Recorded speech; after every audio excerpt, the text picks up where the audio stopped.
Well, we're back. Can you guys hear me this time? I think everything's working like it should. So, my name is Jason Clark, and this is episode number 33 of the Snakes Are Us TV podcast. And on this episode, we are talking about my favorite snake, the cottonmouth. And when I tell people, ask me all the time what my favorite snake is, and they don't ever expect me to say the water moccasin, the cottonmouth.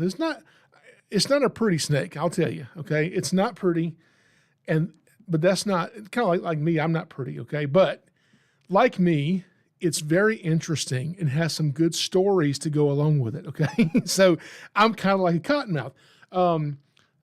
There's just so many, but because I like to teach people about snakes, there's just so many myths that go along with cottonmouths that people just get this thing to start. I don't know how it even works. Hit the start button. Anyway, the cottonmouth, there's so many stories that go along with it. Most of them aren't true, but some of them might be. So I thought it'd be really cool to talk about all about cottonmouths. There's a lot. And we can go really in depth when we're talking about specific snakes. But I'm going to try to keep it under an hour. We'll see if we can do that. So if you're just joining us, we record this live every Thursday at 8 p.m. Eastern Standard Time. 8 o'clock sharp on the dot. We're never late. This always starts exactly at 8 o'clock. And if you're here, you can join in the live chat. And I'm going to go there right now and see who is in the live chat with us. And then later, after this is done, we will upload this, the video to YouTube, and we'll put the audio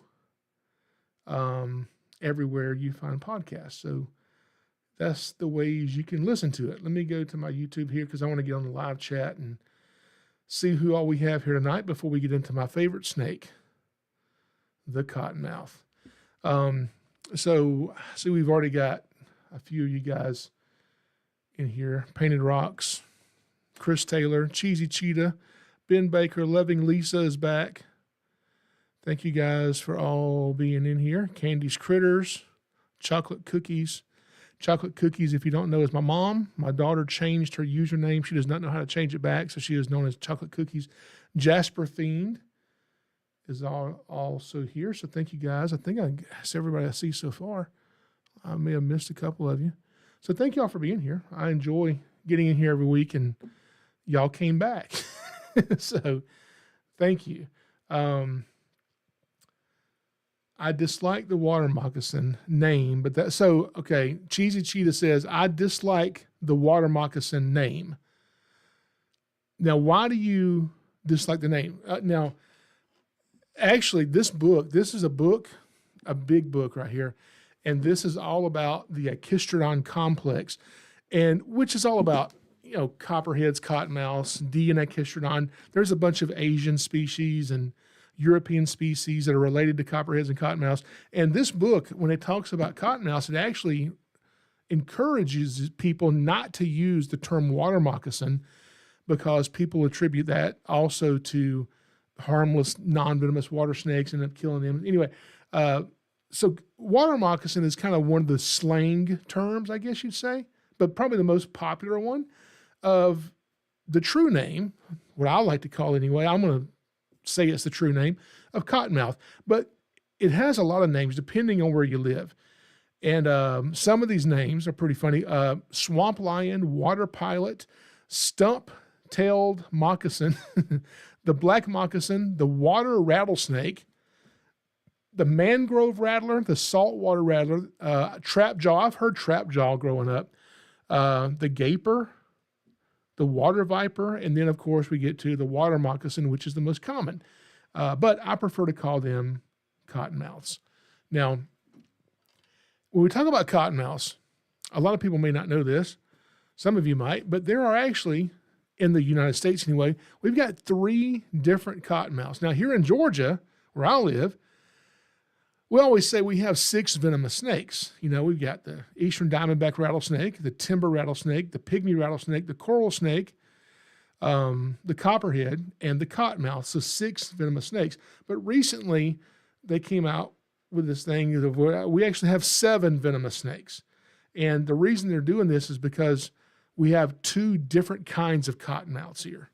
Now, for most people, if I put these 2 different cottonmouths that have 2 different names, 2 different scientific names next to each other, most people won't know to tell the difference, okay? But they are different. And the first one we're going to talk about is one that does not live here in Georgia, okay? It lives out west, I think in Oklahoma, the very, very bottom. There's one little tiny part in the very bottom of Kansas. Believe it or not, you can find this cottonmouth down to Texas. If you see cottonmouths in Louisiana, the bayou, this is the cottonmouth I'm referring to. And this is the western cottonmouth. Now, I've owned western cottonmouths before. These do not live here in Georgia, Alabama, Florida. Western cottonmouths don't live here. They look different. Of the 3 species of cottonmouths, okay, 3 different ones, the western cottonmouth that also lives in Texas, what do they say about Texas? Everything's bigger in Texas. Well, not the snakes, because they've got the western diamondback rattlesnake, and we have the eastern diamondback rattlesnake, and the eastern diamondback is the largest rattlesnake in the world, not the western. Texas also has the western cottonmouth, which of the 3 species of cottonmouths in the U.S. is the smallest of all the cottonmouths, and that one also lives in Texas. Anyway, not picking on Texas, but not everything's big there, okay? Anyway, so that snake is the genus we're talking about, okay, is this family of snakes is called Achistrodon. Now, that encompasses a lot of snakes, but we're just going to talk about these 3, the cottonmouth. So this is specifically Achistrodon leucostoma, okay? Leucostoma means, I have no idea what it means. I should have looked it up. I think it means white mouth. I think it means something to do with their mouth being white. It may not mean that at all. I really don't know. But anyway, that's the scientific name. And the maximum length on this thing, and see, I've got it in inches. I got it written in inches, and it hurts my brain to think of what that is in feet, okay? But if you tell me, like, how many inches tall I am, I don't know, tell me, I don't know. How many meters tall? That sure don't tell me anything, okay? I'm from America. I don't know meters and millimeters and centimeters. But so the maximum length for the shortest cottonmouth in the U.S., according to this book, which is kind of the authority on this snake, is, what are your guesses? How long is the snake? So the smallest one is 62 inches, okay? So that's just barely over 5 feet. If you find a 5-foot cottonmouth, that's a big snake, I'm telling you. 5 foot is a big cottonmouth. And that's the smallest of the 3 species, the western. Now, when we get into Georgia, where I live, depending on where you are in Georgia, depends on which cottonmouth you're going to run into. Now, the northernmost range of their habitat in Georgia is where the eastern cottonmouth lives. And my whole life I've heard people say, yeah, you don't find cottonmouths north of Macon. Well, you know, that's not true. Macon's in the center of the state. But depending on which half of the state you're in, you can find cottonmouths all the way to North Georgia. You can find them all the way up the Georgia-Alabama border into Tennessee, you know. That's the eastern cottonmouth. And eastern cottonmouths, if you've ever been to Georgia, if you've ever flown into the airport in Atlanta, okay, just on the south side, like, touching the airport property, basically, on the south side where the runways are, is the headwaters of the Flint River. The Flint River flows from the Atlanta airport down through Georgia, all the way down to Lake Seminole, I believe, which is at the Georgia, Florida, Alabama border, that little triangle there. That's where the Flint River goes that far, okay? And it starts right at the bottom of the Atlanta airport. Well, right there at the bottom of the Atlanta airport, in the headwaters of the Flint River, is where we find cottonmouths, okay? So as far as central Georgia, if you're looking at the middle of Georgia, that's about as far north as you're going to find cottonmouths. Then you go over West Georgia, Georgia-Alabama border. You find them all the way to North Georgia and to Tennessee, okay? Now, as you go south from the Atlanta airport, the further south you go, the wider their range kind of opens up. Now, when we talk about a snake's range, you go on some of these discussion pages, and they're like, these range maps, these maps don't tell snakes where to live. If a snake wants to go over there off the map, he can. That's not what a range map is, okay? So we're not telling these snakes, here's where you can live. We're just telling you, here's where they are found, and here's where you can't find them. But when it comes to cottonmouths, the water moccasin, any snake that's in the water to most people is a water moccasin, okay? Because people don't normally try to identify snakes. They just try to figure out which venomous snake they happen to be looking at the moment, okay? And so there's a few lakes here in Georgia where cottonmouths absolutely do not live, and people tell me all the time that they have cottonmouths there. Now, one of my neighbors, and if you're this neighbor, maybe you're watching, he was telling me that he's got cottonmouths in his pond. Well, he lives a half a mile from me. That's my favorite snake. The cottonmouth does not exist in the county that I live in. The county next to me, they live there. If I could find a cottonmouth a half a mile from my house that lives in the same county I do, well, I would make a recording of that, and that would be a state record. I would love that. So I told him, I said, you don't have them there. He said that. So he basically bet me a steak dinner, okay, that he's going to find a cottonmouth. He's going to catch it or get a photograph of it or something and prove it to me. And if he does, I'm going to be happy, and I'll happily buy him a steak dinner. Well, that was what, 10 years ago? So I've never had to buy a steak dinner yet. And, you can't prove a negative to him, so I guess he'll never buy me a steak dinner. Anyway, so the eastern cottonmouth, which lives in parts of central Georgia, kind of mingles together with the third species of cottonmouth we're going to talk about that lives in South Georgia and all the way down into Florida. And that is called the Florida cottonmouth, okay? So yes, in Georgia, we have a cottonmouth called the Florida cottonmouth that lives in South Georgia, and it goes down into Florida, okay?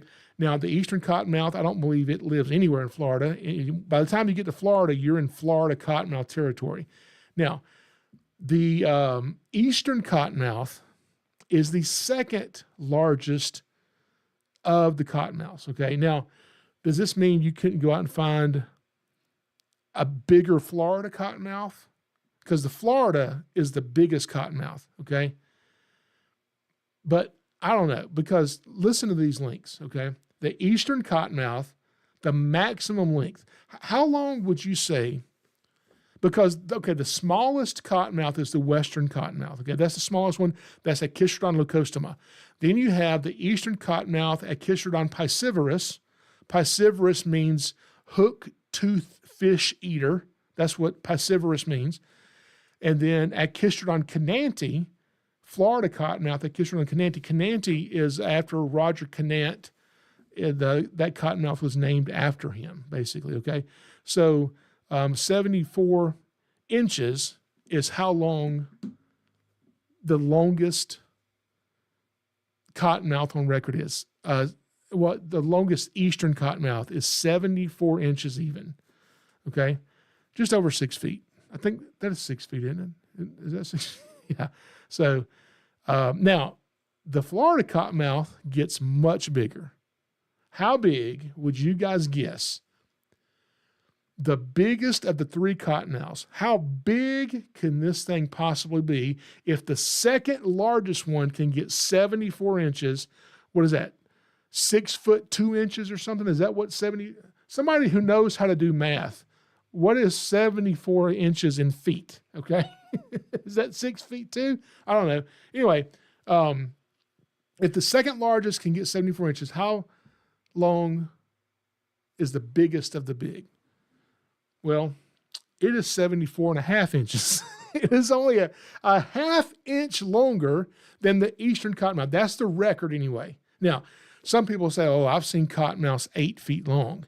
Well, if you saw an 8-foot cottonmouth, That's not a cottonmouth, okay? They don't get 8 feet long, and even finding one today 6 feet long, you can't do. These records of these 6-foot cottonmouths, these are like from the early 1900s, some of them in the 1800s. You can't find cottonmouths that are 6 feet long anymore.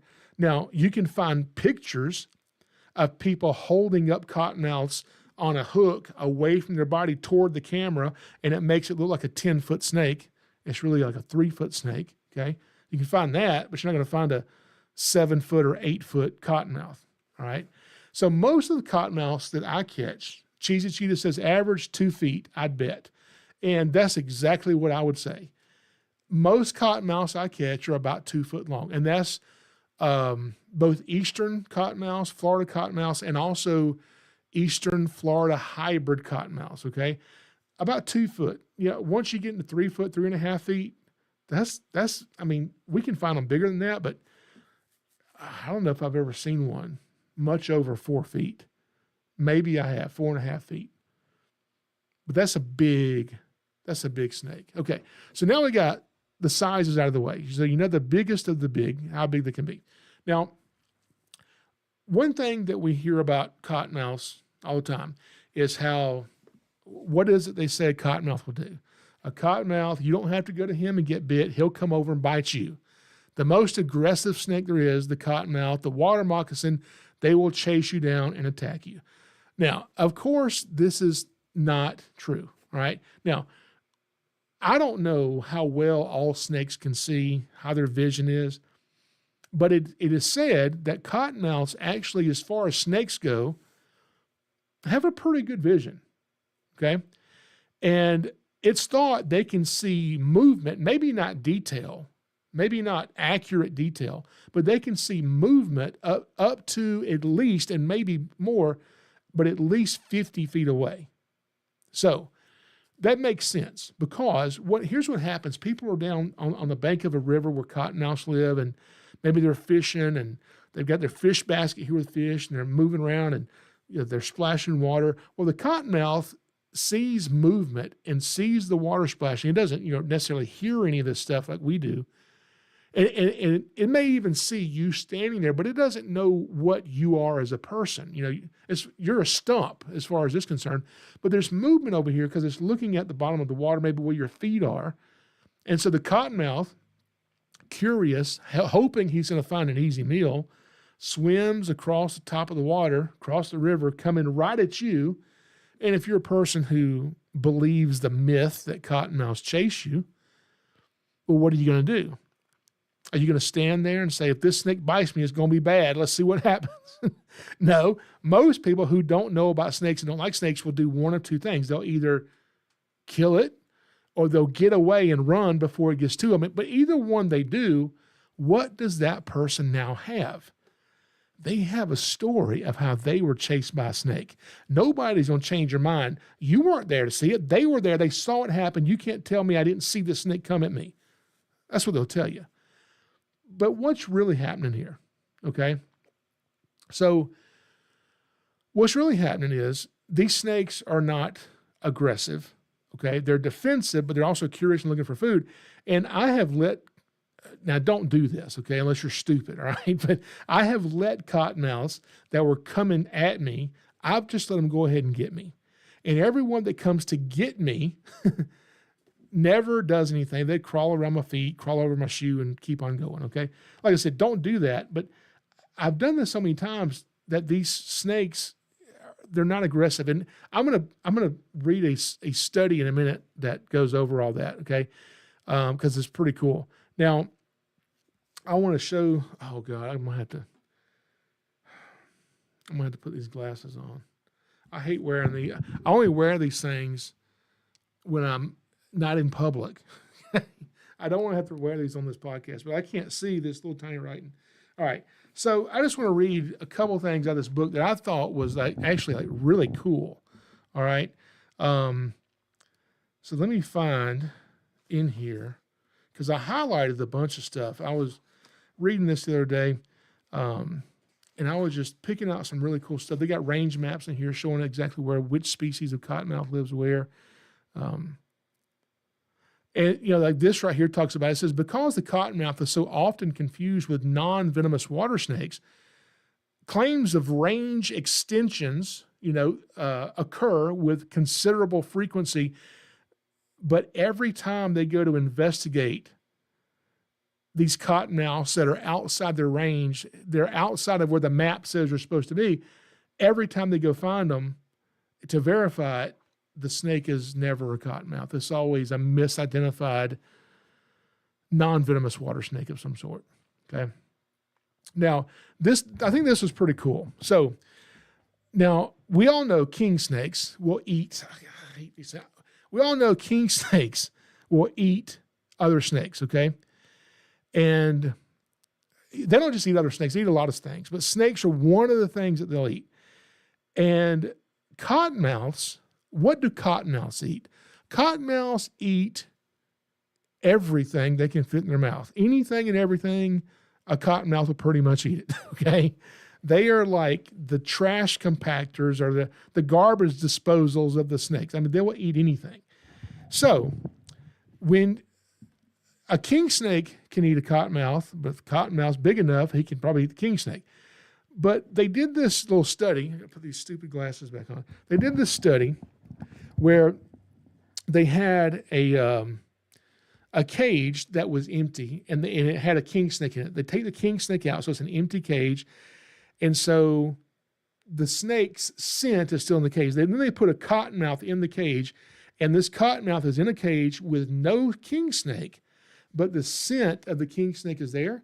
And what they notice is the flick rate of his tongue, how fast he's flicking his tongue, trying to gain as much information as he can, was very elevated. This thing was like flicking his tongue like crazy, trying to figure out, is there a king snake here to kill me? All right, which is pretty cool.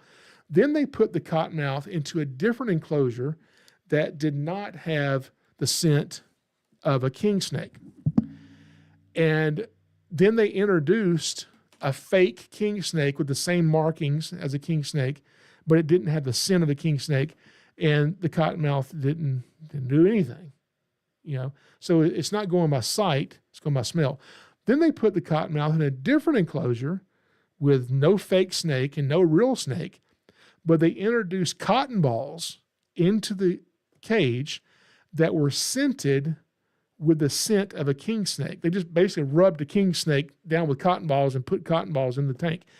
And the cottonmouth did the same thing he did with the king snake scent in the cage. He started flicking his tongue like crazy. They're like, well, maybe it's just because he smells another snake. Well, they did this with another species of snake called the hognose snake. They had a hognose snake in a tank, in a cage. They take the hognose snake out, and his scent is all in this cage. Then they put a cottonmouth in, and the cottonmouth didn't seem interested at all to flick his tongue, really at all, to smell for this hognose snake. But the scent of the king snake kind of drove the cottonmouth a little crazy. And they start doing this behavior called bridging, like a bridge. And it's the cottonmouth's way of trying to not get eaten by the king snake, okay? Basically what they did is they kind of coiled their body up, then they hold up one of their coils up off the ground and kind of pick the whole coil up and present their belly. Now, we don't know why they do this, but we think we know. We think it's because the belly of a cottonmouth is more, how do you describe this?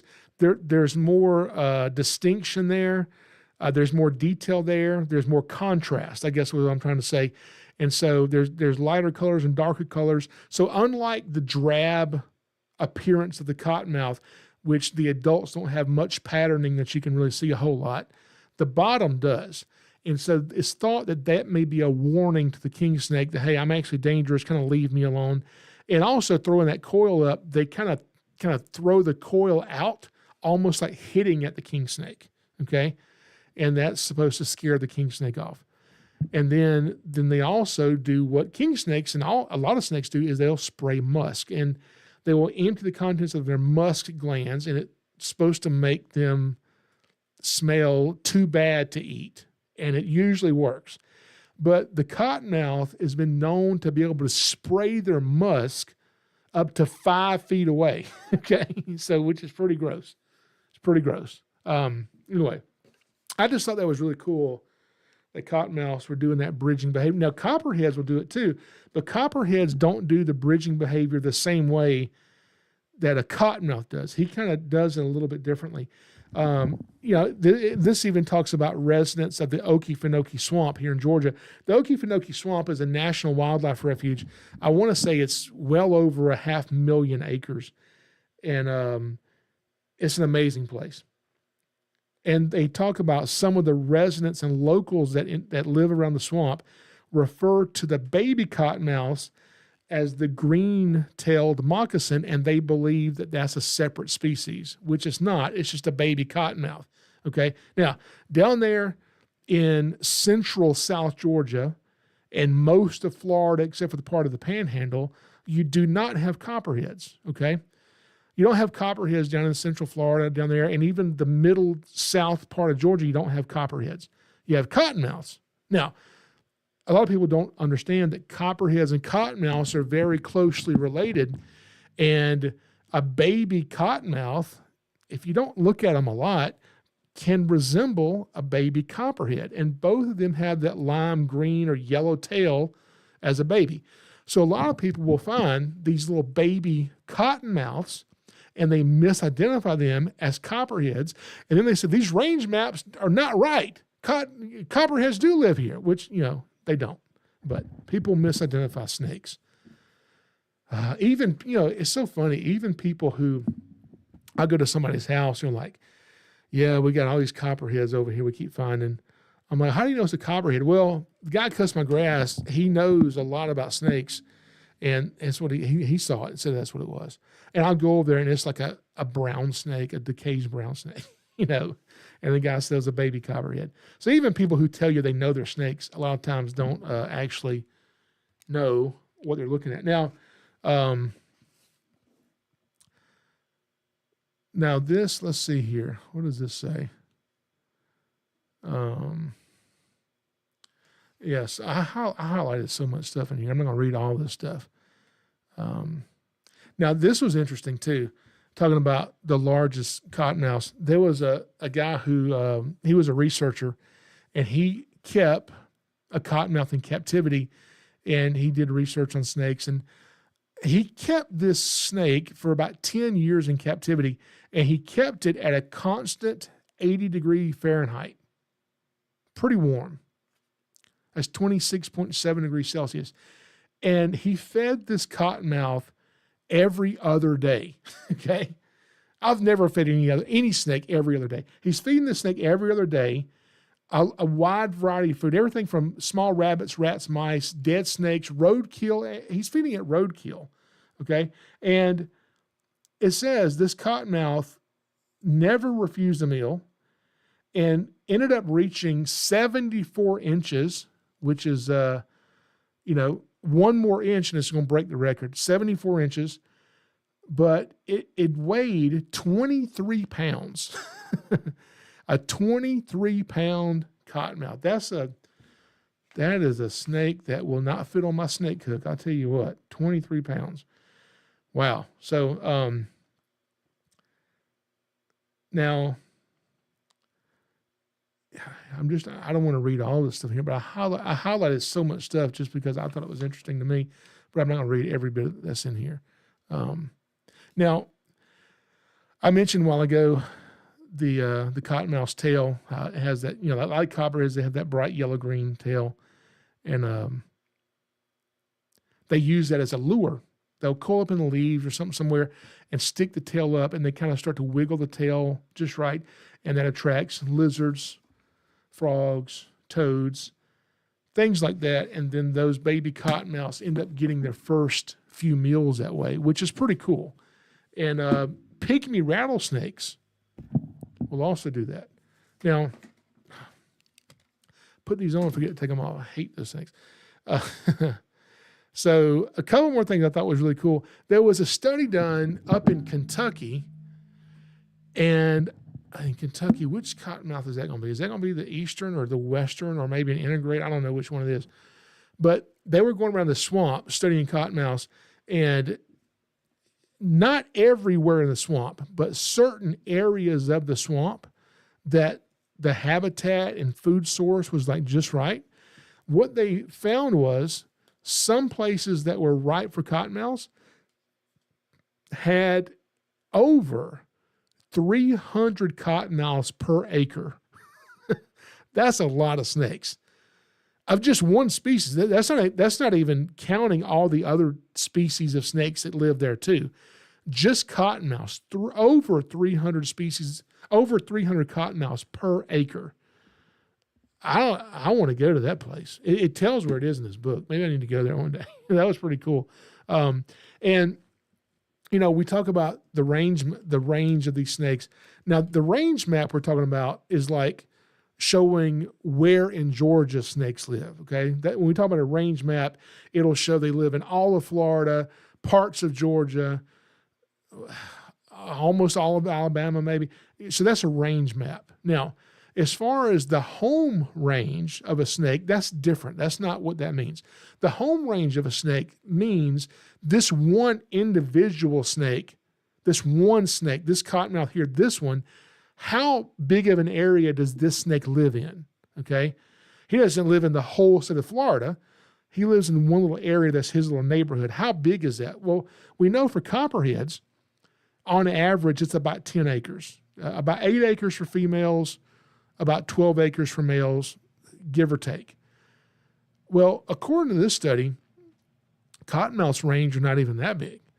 This was saying that they think it may be as small as 4/10 of an acre, so less than half an acre is what they're saying. Basically, that cottonmouth, his entire home range is that he will live his entire life in that less than half an acre area. So he'll live his whole life there. How long is the life of a cottonmouth?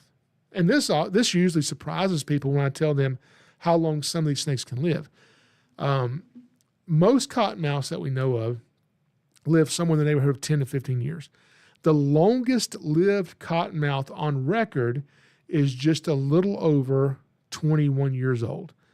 So for 21 years, that snake is theoretically going to live in that half-acre area.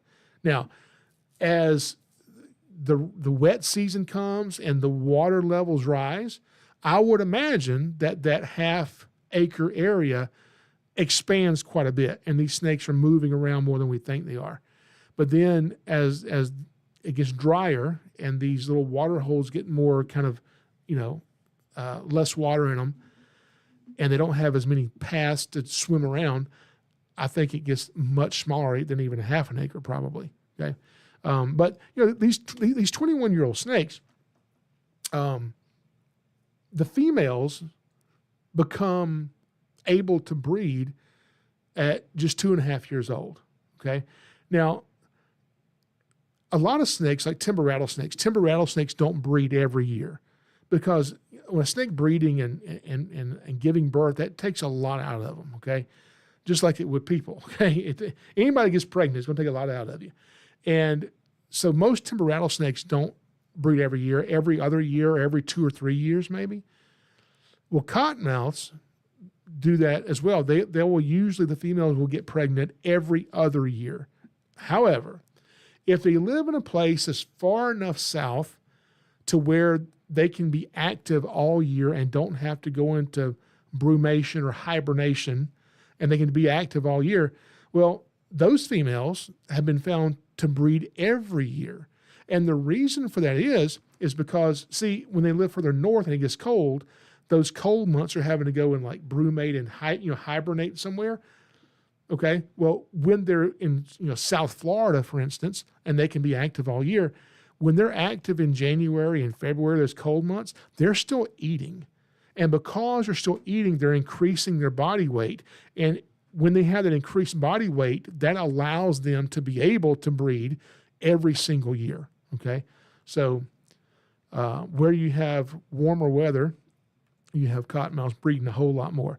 But now the male cottonmouths, it doesn't matter if they are in South Florida or Tennessee somewhere.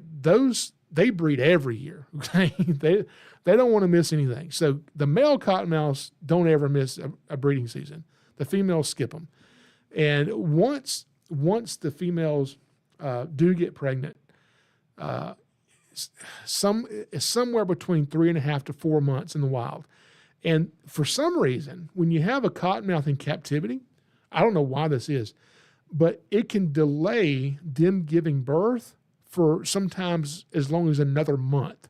So in the wild, when they may give birth at 3.5 months, in captivity, it might be 6 months before they give birth. I don't know why that is, but I just think it's pretty crazy. Now, I want to read just a part. This is a 4-page document. I'm not going to read all this stuff, but I want to tell you, you can go and download this on my website. If you go to SnakesAreUs.com, in the little tab, the menu, click on Snakes. When that comes up, click on Cottonmouths, and on that page, you can download this study right here. Now, this is pretty cool. Put these stupid glasses on again. All right, so this is a study done by Whit Gibbons and Michael Dorcas. Now, Whit Gibbons is somebody, he doesn't know who I am, but I know who he is, and I've read several of his books, and I actually talked to him on the phone not long ago, and he's going to be one of the guests we'll have coming up at some point on this podcast. So I've already been talking to him about that, and it's going to be a remote podcast, not here in the studio. I'm going to travel to him, and we're going to sit out there in his woods, and we're going to interview him all about snakes. So that's going to be Whit Gibbons, who did this study. Now, this study is basically a study specifically about, well, it says it's the defensive behavior of cottonmouths. But what it really is trying to figure out how aggressive cottonmouths really are. Will they chase you? You know, how apt are they to want to bite you if you get close to them? And that's what this study is, okay? When confronted, 23 of the snakes tested. Now, they tested a total of 45 snakes. And I don't mean in the laboratory. They went out into the swamps along the Georgia-South Carolina border, and they found 45 wild cottonmouths, all right? And after they did the test, after everything was done, they would catch the snake, they would measure the snake, they would sex it, determine if it's male or female, and then they tried to determine, you know, did the snake being male or female have any difference on whether it was more apt to want to bite you or anything? And what they found is it didn't. So they didn't see any difference between male and female cottonmouth behavior. Now, of the 45 cottonmouths that they tested, 23 of them tried to escape. So here's what they did. They basically did 3 tests. Test number 1 is they would walk up to a cottonmouth and they would simply stand right next to it with like snake-proof boots on, and they kind of like had their boot touching the snake. So not standing on it, just standing next to the cottonmouth, okay? That was test number 1. So out of 45 snakes, 23 of them just tried to take off and get away, okay? Now, 36 of the snakes, so 45 total, 36 of those snakes used threat displays and other defensive tactics. Doesn't say they bit. It said threat displays and other defensive tactics. Now, only 13 of these 36 cottonmouths bit an artificial hand in the survey. So test number 1, they stood next to the snake. Test number 2, they stood on the snake with not enough pressure to injure it, but enough pressure to where the snake couldn't get away, okay?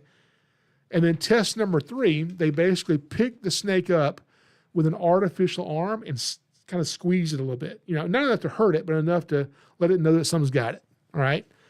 And so what did they find? Well, it's pretty interesting. So all the people who out there who talk about cottonmouths are aggressive, You can download this study and give it to them. Not that they will read it, because the people who think cottonmouths chase you are not people who want to know any truth about snakes at all. So it doesn't even matter, but you'll know, okay? When we encountered a cottonmouth in the field, we approached the snake and either stood beside it with a snake-proof boot, touching its body. We stepped on the snake at mid-body with enough force to restrain it, but not injure it. And then number 3, we picked the snake up at mid-body with basically a pair of tongs that had a glove and a padded arm on it to make it resemble an arm, okay? Now, each treatment was carried out for 20 seconds. And the behavior of each snake was recorded. They recorded whether it attempted to escape by crawling or swimming away, whether it exhibited any other defensive behaviors, which could be vibrating their tail, shaking their tail, releasing musk is a defensive behavior, gaping their mouth open, show that white cotton mouth, okay, is a defensive behavior, or they may do what we call a fake bite, where they strike at you and don't even really open their mouth. They just kind of tap you with their head to make you think, hey, I can bite you. Cottonmouths will do that as well. All right. They recorded the responses of a total of 80 encounters with these 45 snakes. Of these 45 snakes, 9 of them escaped before they could even do the test. They walked up to the snakes, and 9 of them just took off and got out of there. All right. So that's what 9 of them did.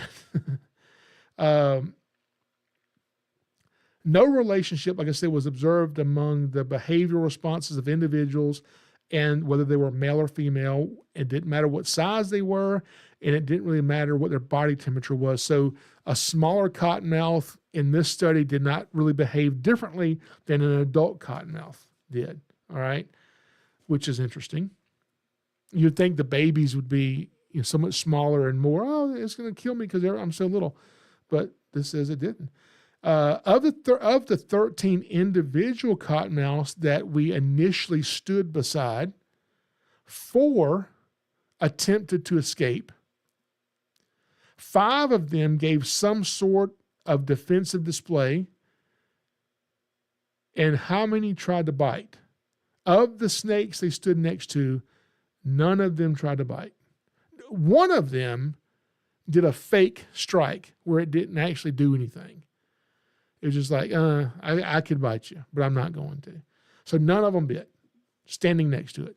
Now, of the 22 that were stepped on, either initially or secondarily, 15 of the 22 snakes stepped on gave defensive displays, including 2 of the snakes that were stepped on did a fake bite.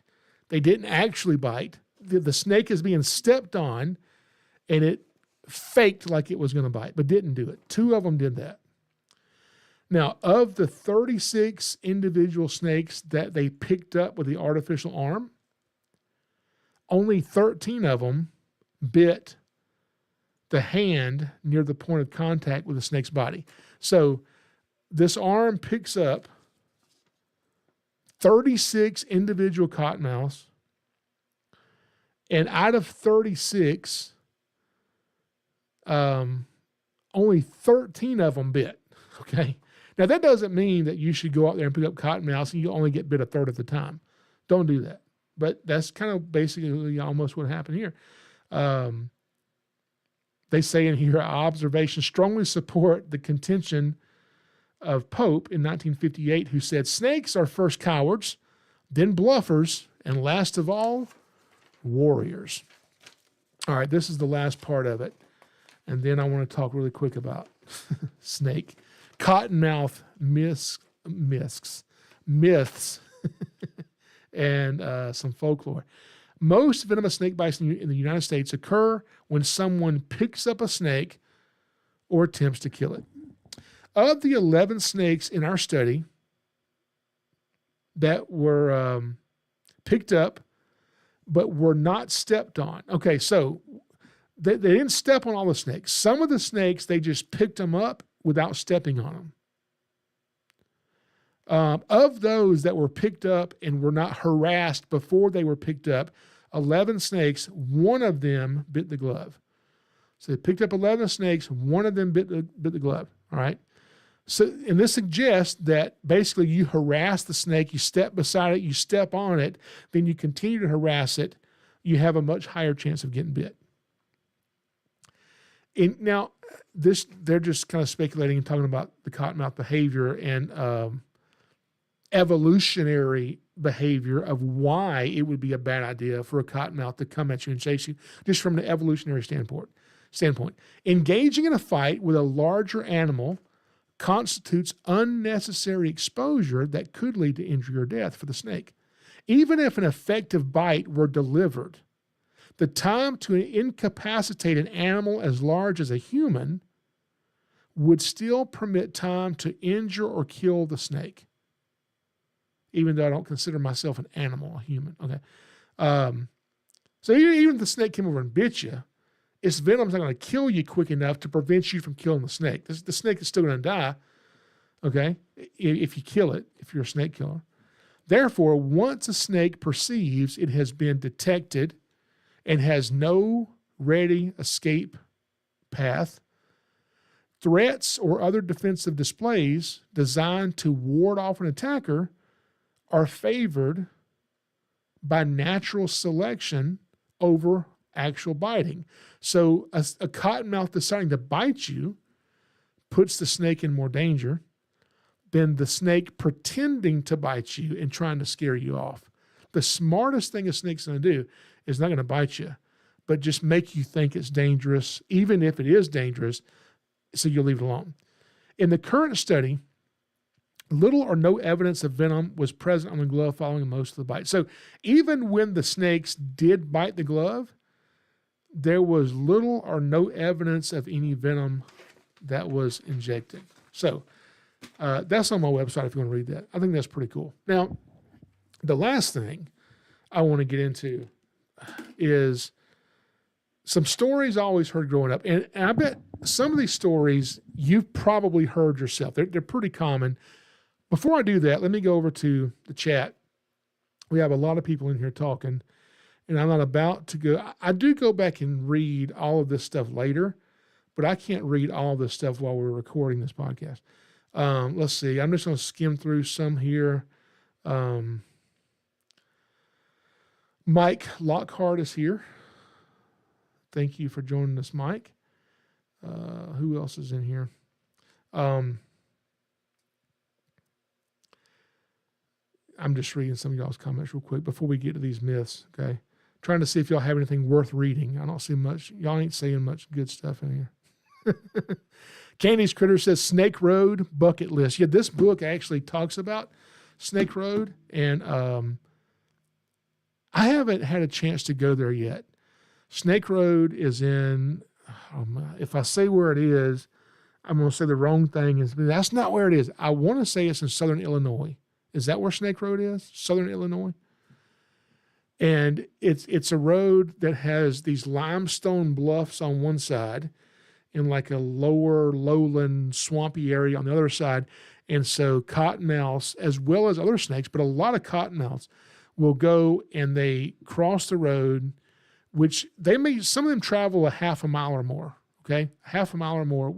It's a long way to crawl on your belly. Then they have to climb sometimes as much as 150 feet up a vertical cliff to get in some hole to spend the winter. So when spring comes, there's this mass egression where they all kind of come out of the rocks and come down the cliff and cross the road.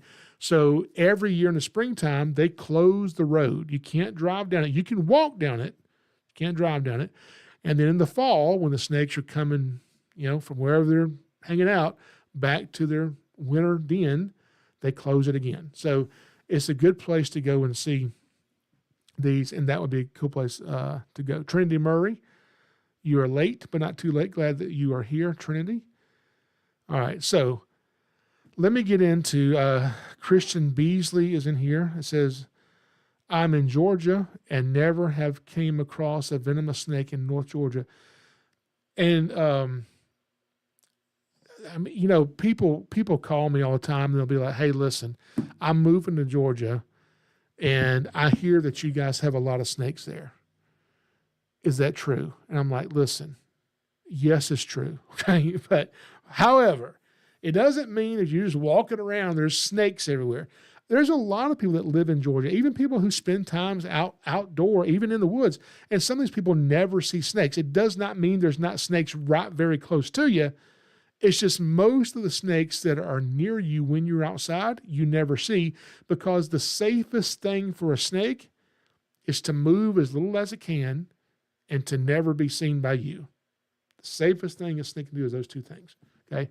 So I completely understand that, Christian, that, even when you're looking for snakes, you get a good habitat where there's a bunch of snakes and you're spending a few hours searching for snakes and you don't find any. And then when you do find one, you're like, oh my gosh, I found a snake. You get so excited. Okay. At least I do anyway.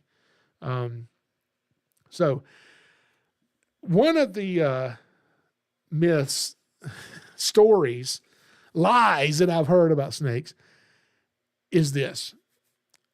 And it's always in some town, and it's like, it's never a person they know personally.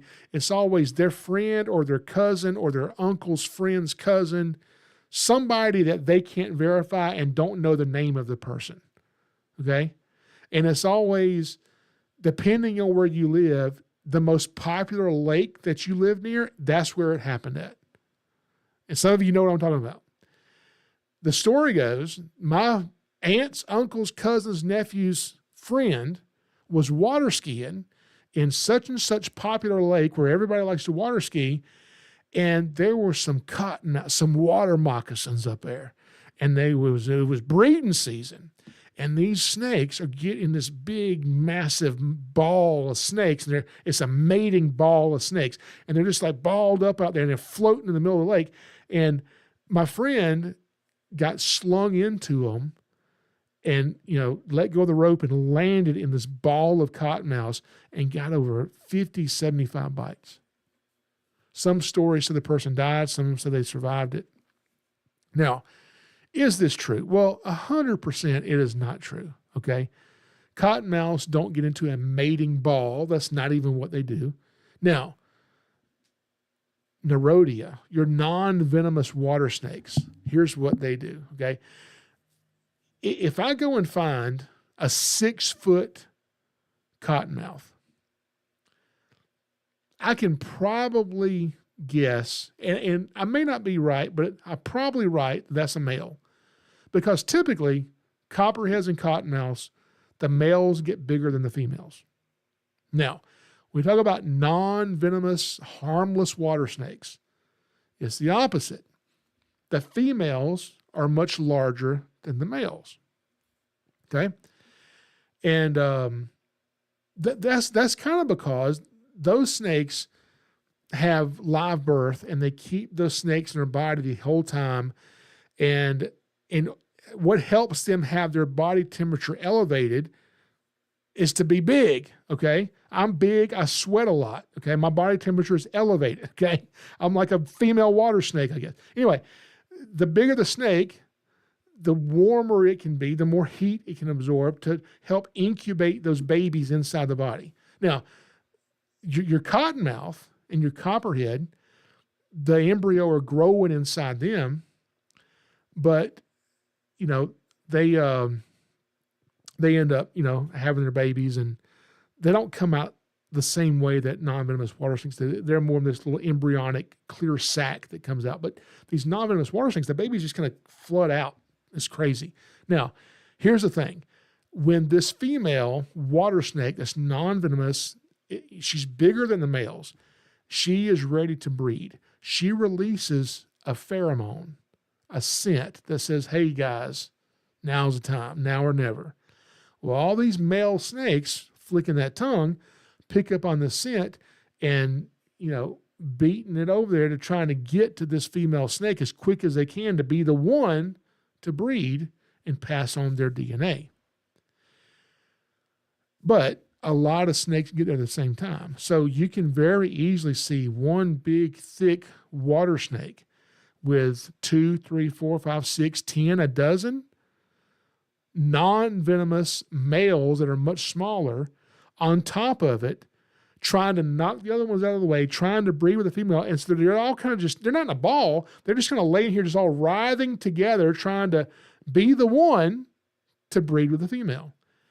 And I think that's where this ball of snakes writhing around comes from. They're just harmless water snakes. They're not cottonmouths. And I don't think anybody's ever skied into any of them. Okay. They're not out in the middle of a lake somewhere doing this. They're over on the bank, on a log or something somewhere. But somebody saw that, misidentified it as cottonmouths, and then they just kind of think that's just what these snakes do. They can get in these balls and just they mate and they writhe around. And so they will be out here in the middle of the lake. And that's not at all what these snakes do. Okay. Now, when we talk about being chased by cottonmouths, we talked about that. And so many people believe that these snakes are aggressive. And here's what I want to tell you. If there's one snake in America that's venomous, that's dangerous, that you better stay away from, and if you get bit, it's going to mess you up, but is reluctant to bite, is non-aggressive, does not chase people, it is the cottonmouth. It is a snake that is reluctant to bite. But if you screw up, it'll bite you, and it's going to be really bad if it does, okay? But they're not aggressive snakes at all, not even a little bit, okay? Now, one thing I love is going down to South Georgia, meeting up with my friend Cottonmouth Kyle. He lives down near Okefenokee Swamp.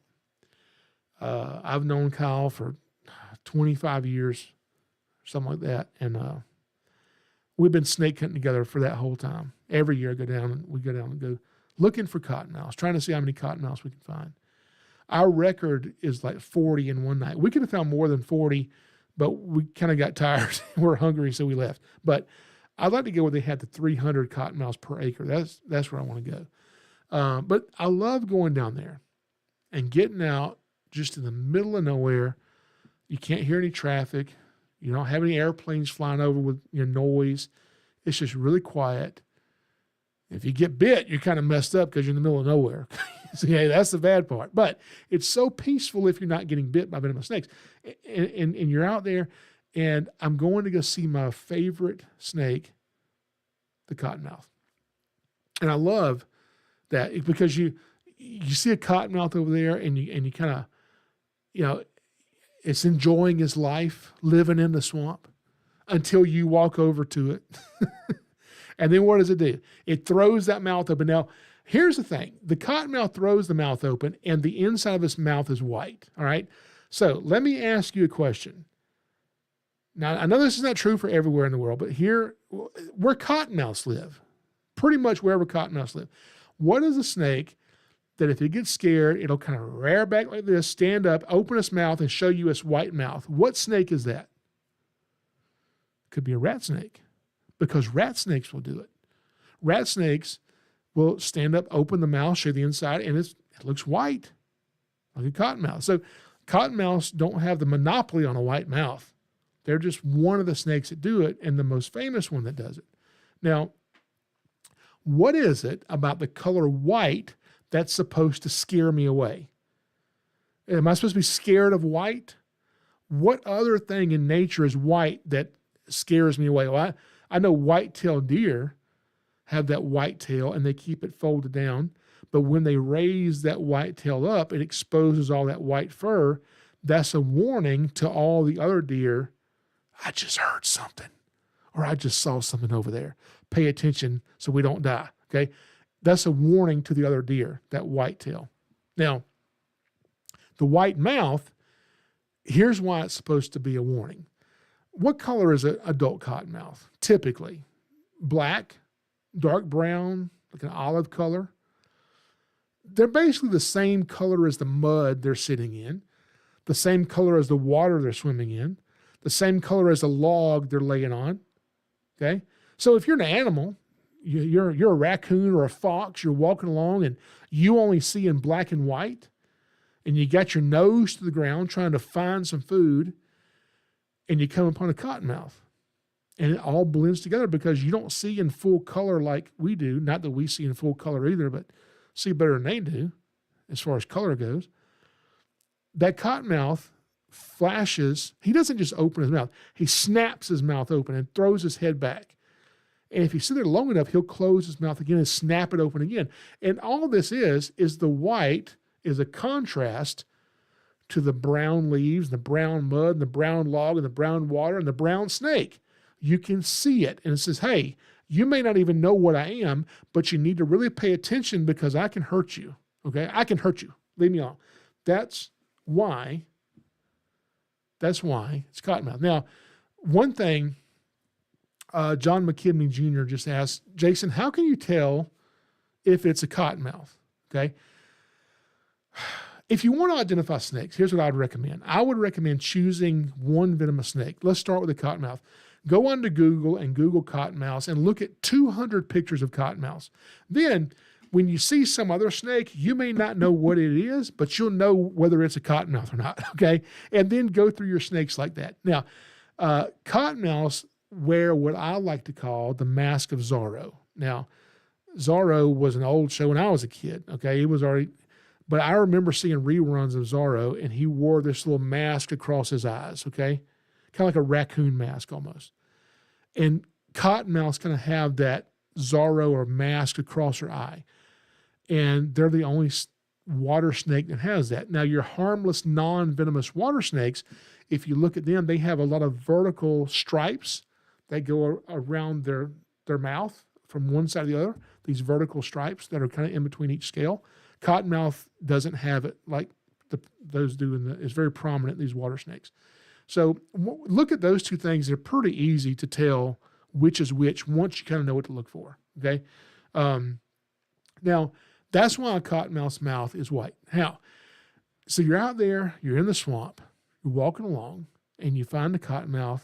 Like I said, it's living its best life, soaking up some sun, digesting some fish, okay, or frogs or turtles, whatever it's eating. It'll eat anything. And then you get too close to it, and what does it do? It throws its mouth open, which is exactly is exactly what so many of us do. We open our mouth when we shouldn't open our mouth. There's a quote that says, you don't have to attend every argument that you're invited to. Okay? I like that.